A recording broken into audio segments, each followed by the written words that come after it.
Star plus के latest show झनक में सबके सामने फूल बेझिझक कह देती है ऋषि मेरा पति है। ये सुनते ही माहौल में हलचल मच जाती है। लोग एक दूसरे की तरफ देखने लगते हैं, कुछ चौंक जाते हैं तो कुछ असहज। इसी बीच शो की कहानी आगे बढ़ती है। फूल का यह दावा सुनकर कई लोग असमंजस में पड़ जाते हैं। वहीं दूसरी तरफ ऋषि फूल से कहता है कि तुम गाँव जाओगी लेकिन श्राद्ध के बाद वापस आ जाना, जहाँ पर तुम्हारे लिए सारा इंतज़ाम मैं कर दूंगा। यहाँ पर तुम्हारे लिए सारा इंतज़ाम मैं कर दूंगा। अगर तुम घर में रहना चाहती हो तो रहो, नहीं तो हॉस्टल की व्यवस्था कर दूंगा। वहाँ रहकर तुम्हें जो चाहिए सब मिलेगा। ऋषि की बातें सुनकर फूल थोड़ी असहज हो जाती है। वह सोचती है आजकल आप मेरा इतना ख्याल क्यों रख रहे हैं? पहले तो ऐसा कुछ भी नहीं हुआ था।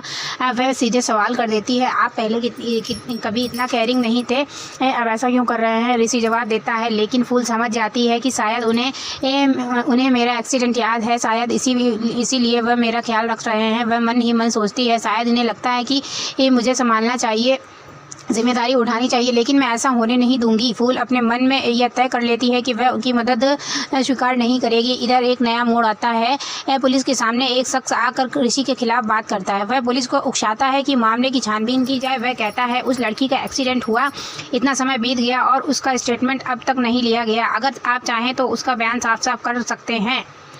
उसका जो भी गवाही है उसे रिकॉर्ड कर लीजिए। पुलिस वाले इस बात से प्रभावित हो जाते हैं और कहते हैं कि वे जल्द ही इस मामले में कार्रवाई करेंगे। इस तरह से वह व्यक्ति पुलिस को मजबूर कर देता है कि ऋषि पर नज़र रखी जाए। उधर अदिति घर पर पूरे परिवार के साथ बैठी होती है। शादी की बातचीत चल रही होती है। शादी कब करना है, डेट कब फिक्स होगी, ये सब लोग कहते हैं कि जैसे ही फूल गाँव चली जाएगी उसके बाद शादी की तारीख तय कर देंगे, कोई परेशानी नहीं होगी। लेकिन सवाल यही उठता है क्या फूल सच में गाँव जाएगी? क्या वह लौटेगी? वहीं ऋषि वहाँ आता है और बातचीत में शामिल हो जाता है। अदिति उससे सवाल करती है तुम कब आए? यह सवाल सुनते ही ऋषि असहज हो जाता है। उसे लगता है कि अदिति ने पहले कभी ऐसा नहीं कहा। इससे परिवार में थोड़ी नोकझोंक हो जाती है। अदिति खुद को स्मार्ट समझती है लेकिन यह बातचीत उसे असहज कर देती है। ऋषि जवाब देता है कि उसने फूल की जिम्मेदारी ली है। वह कहता है कि अब फूल गांव जाएगी और उसकी पढ़ाई के लिए सारी व्यवस्था कर देगा। वह आगे बताता है कि उसने फूल से वादा किया है और उसे खुद गाँव छोड़कर आएगा। तभी फूल वहाँ आकर कहती मैंने दीदी से कह दिया है कि मुझे बस में बिठा दीजिए, मैं अकेली चली जाऊंगी, किसी को मेरे साथ जाने की ज़रूरत नहीं। कुछ लोग कहते हैं कि प्राइवेट कार से भेज दिया जाए, लेकिन टैक्सी कहती है कि नहीं, इसे खुद बोलना है। ऋषि भी कहता है मैंने वादा किया इसलिए खुद लेकर जाऊंगा। अदिति कहती है तुम क्यों जाओगे, घर में इतने लोग हैं, वो लोग भेज देंगे। लेकिन परिवार के बीच बहस होने लगती है। हर कोई अपने अपने तर्क देता है। तभी ऋषि सबके सामने साफ कर देता है मैं पहले से फूल की पढ़ाई में व्यवस्था कर चुका हूँ। मेरा एक्सीडेंट हुआ था इसलिए जिम्मेदारी मेरी है, भागने का सवाल ही नहीं। वह सबके सामने कहता है कि अगर कोई और उठाना चाहता है तो उठाए, लेकिन मैं अपनी जिम्मेदारी से पीछे नहीं हटूंगा। फूल भी साफ कह देती है कि मैं पढ़ाई नहीं करना चाहती, मुझे बस गांव भेज दीजिए, बस यही मेरी रिक्वेस्ट है। लेकिन बहस बढ़ जाती है। अदिति को तकलीफ होती है कि फूल बार बार सामने आकर सबकी नज़रें अपनी तरफ खींचती है। मगर मुखिया जी फूल का समर्थन करते हैं और वह कहते हैं इसे बस में बैठा दो, इसे खुद जाना है, मैं नौकर हूँ वरना खुद लेकर जाता। इस तरह परिवार में कई मतभेद उभरते हैं लेकिन कहानी और दिलचस्प हो जाती है। इसी बीच पुलिस वाले ऋषि के घर पहुंचते हैं। वे पूछते हैं कि आपकी गाड़ी से एक्सीडेंट हुआ है। ऋषि जवाब देता है हाँ, आप हमारे घर क्यों आए? अगर बोल देते तो मैं खुद आपके पास आकर स्टेटमेंट दे देता। उस समय मैं स्टेटमेंट नहीं दे पाया, इसलिए अब सबके सामने ये बात कह रहा हूँ। वह पूरी सच्चाई बताता है कि एक्सीडेंट हुआ था, उसने जिम्मेदारी ली, इलाज करवाया और कभी पीछे नहीं हटे। फूल से भी पूछताछ होती है। वह बिना झिझक सच बता देती है लेकिन अदिति बीच में टपक पड़ती है और कहती है कि मैं इनकी होने वाली पत्नी हूँ। पुलिस फूल से सवाल करती है तो वह कहती है आप तो जानवर कहते हैं जितने अच्छे इंसान हैं, लेकिन यह एक्सीडेंट था, मैं जा रही थी और इनके गाड़ी से टकरा गई, मेरे कारण यह हादसा हुआ। लेकिन मेरे पति थे जिन्होंने मुझे उठाकर अस्पताल ले जाकर इलाज करवाया। फूल की बातें सुनकर अदिति असहज हो जाती है। वहीं फूल को अपनी माँ के साथ की हुई बातें याद आने लगती हैं। उसके सामने पुराने दृश्य तैरने लगते हैं। वह सोचती है मैं तो बस गाँव जा रही थी, लेकिन ऋषि बीच में बोल पड़ता है यहाँ सबके सामने साफ कर दूं कि मैं इसकी जिम्मेदारी लेता हूँ। इस तरह कहानी और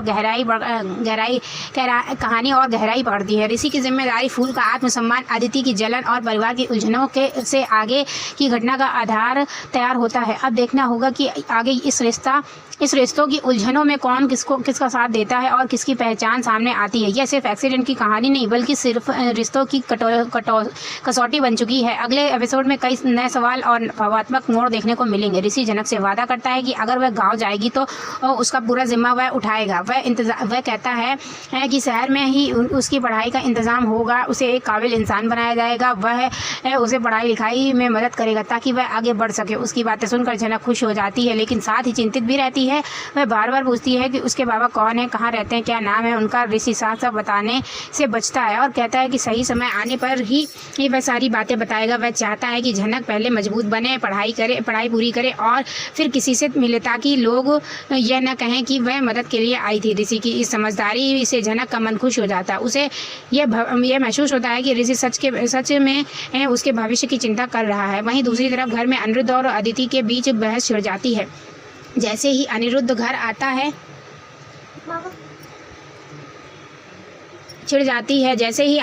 आता है अदिति सवालों की बौछार कर देती है। आप फूल से मिलने क्यों गए थे? उसका सवाल खत्म ही नहीं होता। वह गुस्से में अपने पिता से कहती है आखिर ऐसा क्या है उस लड़की में कि आप मिलने गए। अदिति का गुस्सा देखते ही अनिरुद्ध भी समझाने की कोशिश करता है। वह कहता है कि वहाँ सिर्फ माहौल देखने गया था। तुम्हारी शादी करनी है तो मुझे वहाँ का हर पहलू जानना ज़रूरी है। अगर शादी के बाद कुछ समस्या आती तो दिक्कत हो सकती थी, इसलिए पहले से देख लेना ज़रूरी है। लेकिन अदिति मानने को तैयार नहीं होती। वह बार तक देती और सवाल करती रहती है। इतने में अर्सी आ जाती है और बीच में बोल पड़ती है। वह कहती है कि एक खत्म नहीं हुआ तो दूसरा शुरू हो गया। अनिरुद्ध को यह सुनकर बहुत गुस्सा आता है। उसे लगता है कि हर बार वही सवाल उठते हैं। परिवार के सदस्य भी बहस में शामिल हो जाते हैं। कोई कहता है आखिर गांव वालों ने ही तो फूल को अपनाया है, आप क्यों इंटरफेयर कर रहे हो। यह सुनकर फूल शर्म से झुक जाती है। उसे लगता है कि सबके सामने उसकी स्थिति और ख़राब हो रही है। फिर भी अनिरुद्ध संयम से समझाता है कि उसका मकसद बुरा नहीं था। वह कहता है कि शादी से पहले माहौल देख लेना ज़रूरी है। लेकिन अदिति मानती नहीं और बार बार सवाल करती रहती है। इसी बीच मुखिया जी बीच बचाव करने आते हैं। वे कहते हैं बेचारी की हालत ख़राब हो गई है, उसकी माँ गुजर चुकी है, उसका रो कर बुरा हाल है, आप लोग उसकी तकलीफ समझने की कोशिश ही नहीं कर रहे हैं। वे सबको समझाते हैं कि थोड़ी सहानुभूति दिखाइए, उसे समय दीजिए।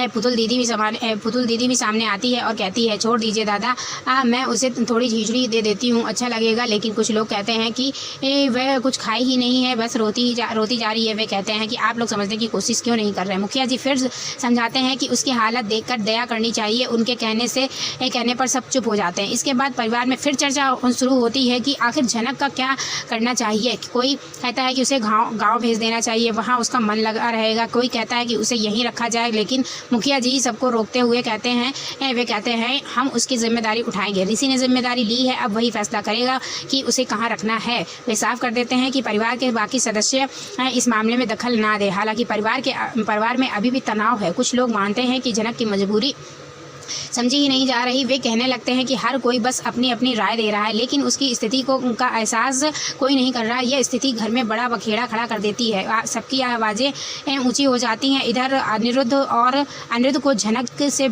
जुड़ी बातें याद आती हैं। उसे वो पल याद आते हैं जब उसने मून को जनक के हवाले किया था। अब जब वह परेशान था और मदद करना चाहता था, अब वही सब बातें उसकी आंखों के सामने घूमती हैं। वहीं दूसरी तरफ से ऋषि जनक से बातचीत करता है। वह कहता है पहले तुम पढ़ाई पूरी करनी होगी। हॉस्पिटल में एडमिशन कराऊंगा ताकि तुम अच्छे से पढ़ सको। जब तक समय सही नहीं आएगा मैं तुम्हें सच नहीं बताऊंगा। जनक बार बार पूछती है कि उसके बाबा कौन है, कहाँ रहते हैं। ऋषि उसे आश्वस्त कराता है कि सही समय आने पर सब बताएगा। जनक उसकी बात मानती है और धन्यवाद देती है। वह सोचती है कि ऋषि कितने बदल गए हैं, वह पहले जैसा नहीं रहा। ऋषि समझाता है कि समय और हालात के साथ इंसान बदलता है। अब सब कुछ उसके भविष्य को ध्यान में रखकर हो रहा है। ये सब देखकर जनक का मन खुश हो जाता है। उसे लगता है कि कोई तो है जो उसकी चिंता कर रहा है। उसे भरोसा हो जाता है कि उसकी पढ़ाई और भविष्य के लिए सही मार्गदर्शन मिलेगा। उधर घर में बहस थमती नहीं, ये लोग अपनी राय में उलझते रहते हैं, लेकिन मुखिया जी और पुतुल दीदी बीच बचाव करते हैं। वे सबको समझाते हैं कि झनक की मदद करनी चाहिए, उसकी मजबूरी समझनी चाहिए। इस तरह कहानी आगे बढ़ती है। एक तरफ झनक का भविष्य संवारने की कोशिश हो रही है, तो दूसरी तरफ परिवार में तनाव और सवाल बढ़ते जा रहे हैं। लेकिन अंततः सबको ये एहसास होता है कि झनक के लिए सहानुभूति और समर्थन ज़रूरी है। अब आगे देखना है कि ऋषि और झनक की यह नई यात्रा कैसे उनके रिश्तों को मजबूत करेगी और किस तरह वे सब मिलकर उसके लिए एक सुरक्षित और खुशहाल भविष्य बनाते हैं। धन्यवाद।